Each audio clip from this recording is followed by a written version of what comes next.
Hello, the honorable judges and all viewers. My name is Cadet Rizka from Aviation Polytechnic of Surabaya. Let's talk about environmental stewardship and sustainable future. We define Earth stewardship as the proactive shaping of biological and social conditions to sustain and not destroy. Talking about these environmental issues, I have an environmental folklore from a great land Kalimantan, Central Kalimantan, that will teach us to preserve the environment. So this is the underwater kingdom, Batu-Bagaung. So long time ago, a princess from a kingdom of Central Kalimantan used to bath in a river accompanied by her maids. With the help of her maids, the princess washed her hair with a special ingredient, consists of sesame seeds and lime. The fried sesame seeds ground until smooth and then mixed with lime juice. This mixture of ingredients was usually used by the princess so that her hair could grow thick and beautiful. All those days washing from the river, all those years wash and clean my hair, all that time never even knowing just how clean I've been. After washing her hair, a princess then soaked in a river. Her four maids also took a dip near the princess, and some of them picked flowers that grew abundantly on the riverbank. They will use it to decorate the princess' hair.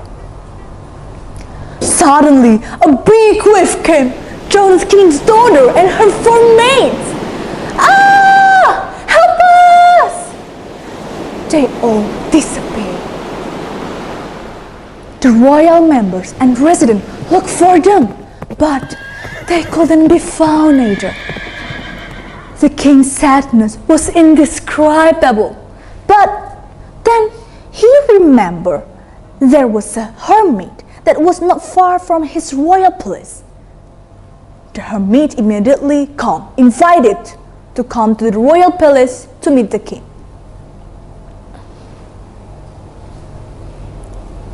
My lord, your daughter is still alive and welcome in the underwater kingdom.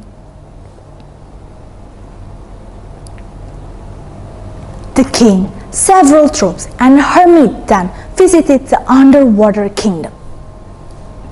The hermit asked them to close his eyes. When they opened his eyes again, they were already in the underwater kingdom. The king met the underwater Maharaja and said he wants to pick up his daughter. You know, exclaimed the underwater Maharaja, your daughter liked to wash her hair with crushed sesame seed fibers mixed with lime. Be aware, these ingredients are poison for our people. Our children suddenly died. Our elderly people have become weak and helpless.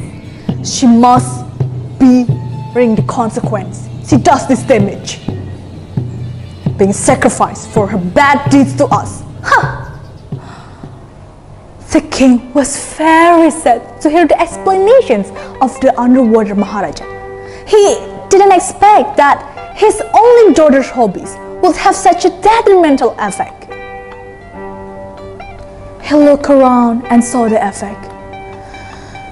If his only people experience such this damage, he might not be only sad, but would be angry too. Please forgive my daughter's mistakes, Maharaja. She didn't know her action had caused this damage to your underwater kingdom. Please forgive the only daughter I have. The king said sadly. The underwater Maharaja was silent for a moment. He felt the feelings of the king's pain if his only daughter had to die.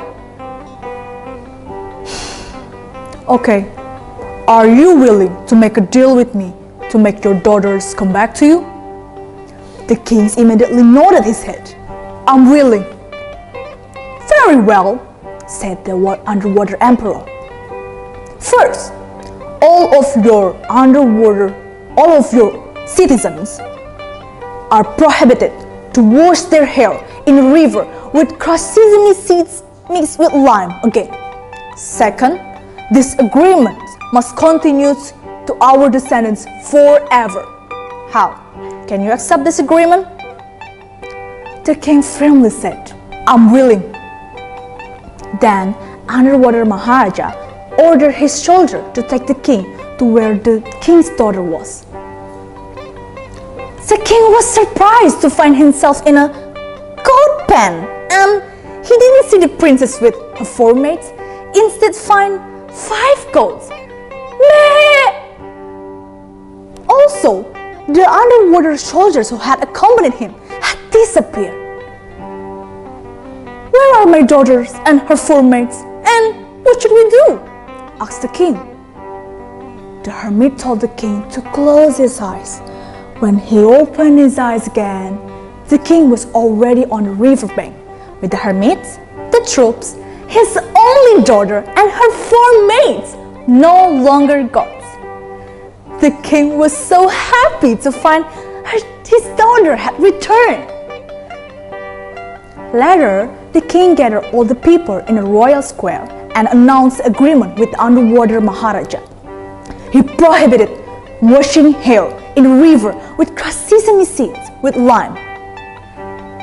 The people agreed to preserve the environmental and underwater kingdom, fearing punishment either from the king or the underwater Maharaja. It is said that the underwater kingdom was located in the bay of Lamandau River, which the people called BATUBAGAUNG. Until now, the agreement between the king and the underwater Maharaja is still maintained.